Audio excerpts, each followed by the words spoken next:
మిథున రాశి వారికి డిసెంబర్ నెల చాలా బాగుండబోతుంది. అంటే బాగుండడం అంటే మరి బాగా నిజంగానే చాలా బాగుంది. ఎందుకని చెప్తే తెలుసుకోండి. ఏకాదశాధిపతి సప్తమ స్థానంలో గోచరం నడుస్తుంది ఫస్ట్ వీక్ తర్వాత.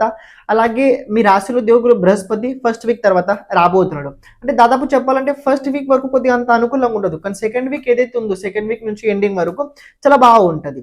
ఈ సమయకాలం లోపల కొన్ని కొత్త కొత్త మొదలు చేస్తుంటారు, కొత్త కొత్త పనులు వృద్ధి చెందుతుంటది. దాంతో పాటు ఇంత పూర్వం మీరు ఏమైనా సగంలో చేసిన పనులు కనుకున్నట్లయితే అవి పూర్తిగా అవుతాయి. ఆర్థిక పరంగా బాగుంది. ఆర్థికం లోపల రెండు విషయాలు అతి జాగ్రత్తగా, అది ఏదైతే ఉందో కింద వీడియో లోపల చెప్పడం జరిగింది చూడండి. ఇంకొక విషయం ఏంటంటే సంతానానికి సంబంధించిన విషయాల లోపల కొన్ని చేంజెస్ అయితే రాబోయే రోజుల్లో జరగబోతున్నాయి.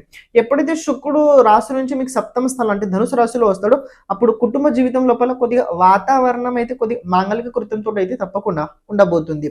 ఇంకా పూర్తిగా తెలుసుకోవాలనుకున్నట్లయితే కింద లింక్ ఇవ్వడం జరిగింది, కుదిరినట్లయితే మీరు చూడడానికి ప్రయత్నించండి.